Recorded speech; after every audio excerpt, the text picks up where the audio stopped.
Imitation of Christ. Written by Thomas Kempis. Translated by William Benham. Book 1. Admonitions profitable for the spiritual life. Chapter 16. Of bearing with the faults of others. Those things which a man cannot amend in himself or in others, he ought patiently to bear, until God shall otherwise ordain. Bethink thee that perhaps it is better for thy trial and patience, without which our merits are but little worth. Nevertheless thou oughtest, when thou findest such impediments, to beseech God that he would vouchsafe to sustain thee, that thou be able to bear them with a good will. 2. If one who is once or twice admonished refuse to hearken, strive not with him, but commit all to God, that his will may be done and his honor be shown in his servants, for he knoweth well how to convert the evil unto good. Endeavor to be patient in bearing with other men's faults and infirmities whatsoever they be. For thou thyself also hast many things which have need to be borne with by others. If thou canst not make thine own self what thou desireth, how shalt thou be able to fashion another to thine own liking? We are ready to see others made perfect, and yet we do not amend our own shortcomings. 3. We will that others be straitly corrected, but we will not be corrected ourselves. The freedom of others displeaseth us, but we are dissatisfied that our own wishes shall be denied us. We desire rules to be made restraining others, but by no means will we suffer ourselves to be restrained. Thus, therefore, doth it plainly appear how seldom we weigh our neighbor in the same balance with ourselves. If all men were perfect, what then should we have to suffer from others for God? 4. But now hath God thus ordained, that we may learn to bear one another's burdens, because none is without defect, none without a burden, none sufficient of himself, none wise enough of himself. But it behoveth us to bear with one another, to comfort one another, to help, instruct, admonish one another. How much strength each man hath is best proved by occasions of adversity. For such occasions do not make a man frail, but show of what temper he is. Chapter 17. Of a religious life.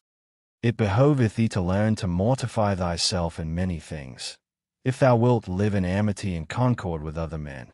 It is no small thing to dwell in a religious community or congregation, and to live there without complaint, and therein to remain faithful even unto death. Blessed is he who hath lived a good life in such a body, and brought it to a happy end. If thou wilt stand fast and wilt profit as thou oughtest, hold thyself as an exile and a pilgrim upon the earth. Thou wilt have to be counted as a fool for Christ, if thou wilt lead a religious life. 2. The clothing and outward appearance are of small account. It is change of character and entire mortification of the affections which make a truly religious man. He who seeketh aught save God and the health of his soul, shall find only tribulation and sorrow. Nor can he stand long in peace, who striveth not to be least of all and servant of all. 3. Thou art called to endure and to labor, not to a life of ease and trifling talk. Here therefore are men tried as gold in the furnace. No man can stand, unless with all his heart he will humble himself for God's sake. Chapter 18. Of the example of the Holy Fathers. Consider now the lively examples of the Holy Fathers, in whom shone forth real perfectness in religion, and thou shalt see how little, even as nothing, is all that we do. What is our life when compared to theirs? They, saints and friends of Christ as they were, served the Lord in hunger and thirst, in cold and nakedness, in labor and weariness, in watchings and fastings, in prayer and holy meditations, in persecutions and much rebuke. 2. Oh, how many and grievous tribulations did the apostles, martyrs, confessors, virgins, endure, and all others who would walk in the footsteps of Christ. For they hated their souls in this world that they might keep them unto life eternal. Oh, how strict and retired a life was that of the Holy Fathers who dwelt in the desert. What long and grievous temptations they did suffer! How often were they assaulted by the enemy! What frequent and fervid prayers did they offer unto God! What strict fast did they endure! What fervent zeal and desire after spiritual profit did they manifest! How bravely did they fight that their vices might not gain the mastery! How entirely and steadfastly did they reach after God! By day they labored, and at night they gave themselves ofttimes unto prayer. Even when they were laboring they ceased not from mental prayer. 3. They spent their whole time profitably. Every hour seemed short for retirement with God, and through the great sweetness of contemplation, even the need of bodily refreshment was forgotten. They renounced all riches, dignities, honors, friends, kinsmen. They desired nothing from the world. They ate the bare necessaries of life. They were unwilling to minister to the body even in necessity. Thus were they poor in earthly things, but rich above measure in grace and virtue. Though poor to the outer eye, within they were filled with grace and heavenly benedictions. 4. They were strangers to the world, but unto God they were as kinsmen and friends. They seemed unto themselves as of no reputation, and in the world's eyes contemptible. But in the sight of God they were precious and beloved. They stood fast in true humility. They lived in simple obedience. They walked in love and patience. And thus they waxed strong in spirit, and obtained great favor before God. To all religious men they were given as an example, and they ought more to provoke us unto good livings than the number of the lukewarm tempteth to carelessness of life. 5. Oh, how great was the love of all religious persons at the beginning of this sacred institution! Oh, what devoutness of prayer! What rivalry in holiness! What strict discipline was observed! What reverence and obedience under the rule of the Master showed they in all things! The traces of them that remain until now testify that they were truly holy and perfect men, who fighting so bravely trod the world underfoot. Now a man is counted great if only he be not a transgressor, and if he can only endure with patience what he hath undertaken. 6.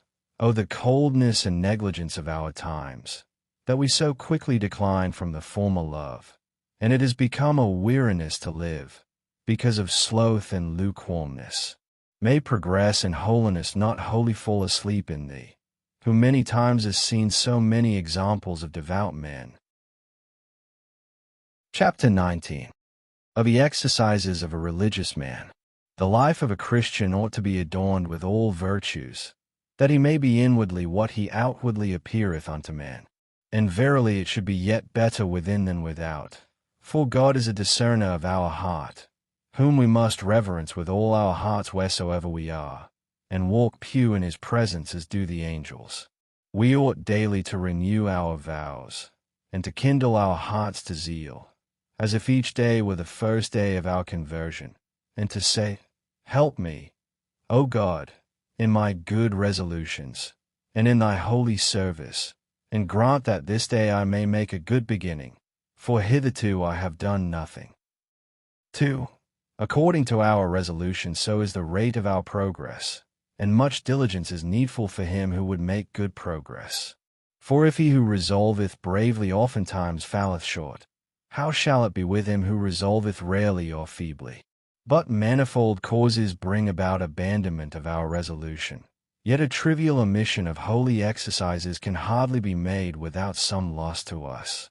The resolution of the righteous dependeth more upon the grace of God than upon their own wisdom. For in him they always put their trust, whatsoever they take in hand. For man proposeth, but God disposeth, and the way of a man is not in himself. 3. If a holy exercise be sometimes omitted for the sake of some act of piety, or of some brotherly kindness, it can easily be taken up afterwards. But if it be neglected through distaste or slothfulness, then is it sinful, and the mischief will be felt. Strive as earnestly as we may, we shall still fall short in many things. Always should some distinct resolution be made by us, and, most of all, we must strive against those sins which most easily beset us. Both our outer and inner life should be straitly examined and ruled by us, because both have to do with our progress. For, if thou canst not be always examining thyself, thou canst at certain seasons, and at least twice in the day, at evening and at morning. In the morning make thy resolves, and in the evening inquire into thy life, how thou hast sped today in word, deed, and thought. For in these ways thou hast often perchance offended God and thy neighbor. Gird up thy loins like a man against the assaults of the devil. Bridle thine appetite, and thou wilt soon be able to bridle every inclination of the flesh. Be thou never without something to do, be reading, or writing, or praying, or meditating, or doing something that is useful to the community. Bodily exercises, however, must be undertaken with discretion, nor are they to be used by all alike. 5. The duties which are not common to all must not be done openly, but are safest carried on in secret. But take heed that thou be not careless in the common duties, and more devout in the secret, but faithfully and honestly discharge the duties and commands which lie upon thee. Then afterwards, if thou hast still leisure, give thyself to thyself as thy devotion leadeth thee.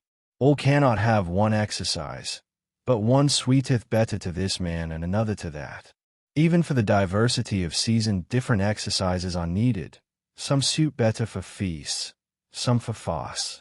We need one kind in time of temptations, and others in time of peace and quietness. Some are suitable to our times of sadness, and others when we are joyful in the Lord. 6.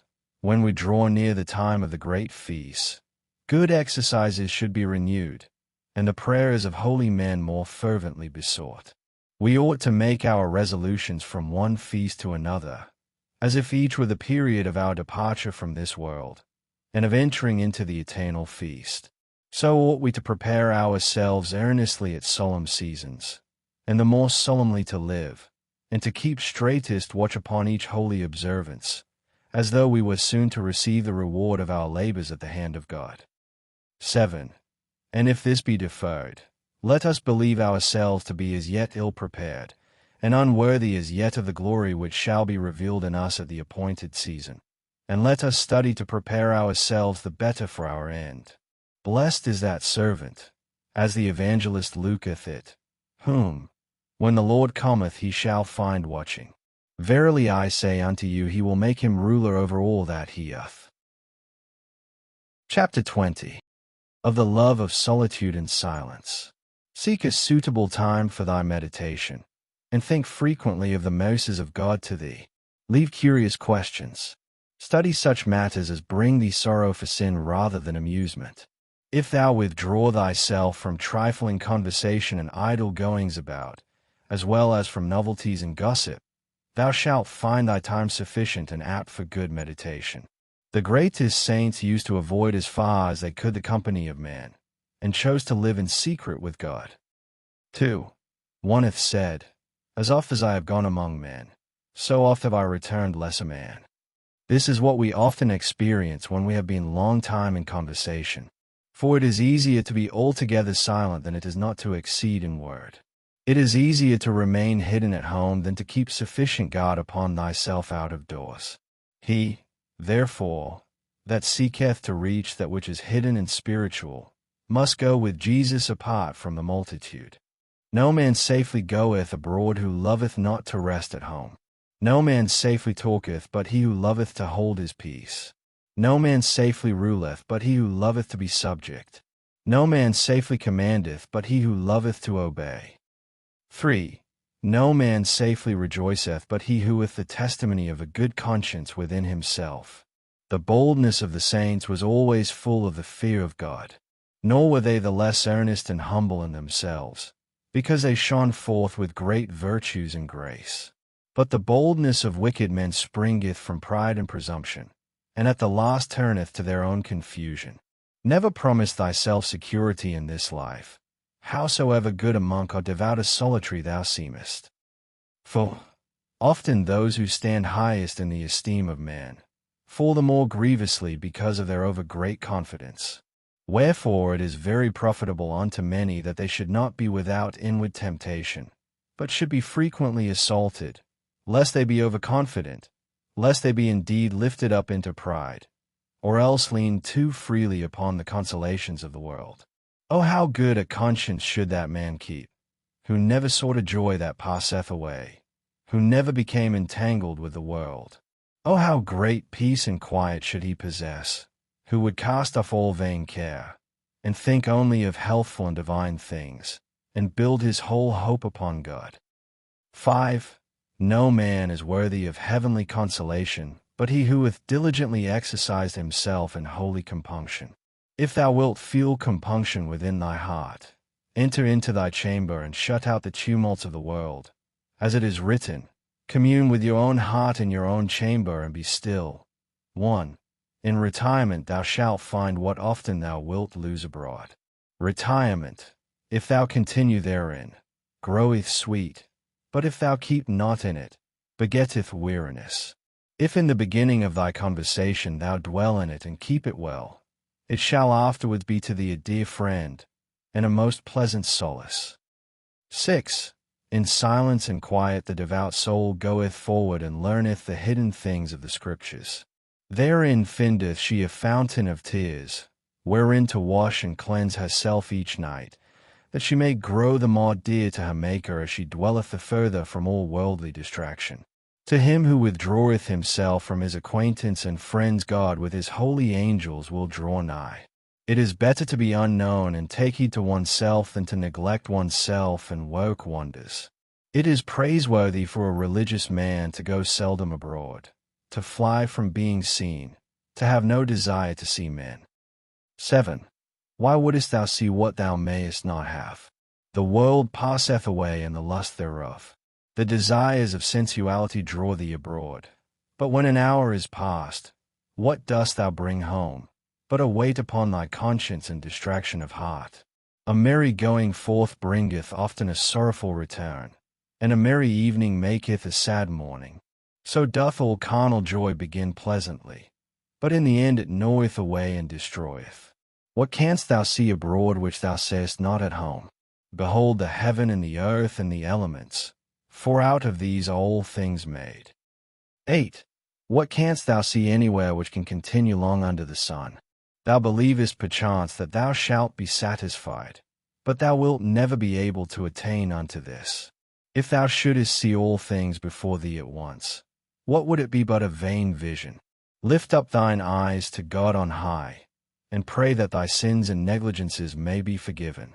Leave vain things to vain men, and mind other things which God hath commanded thee.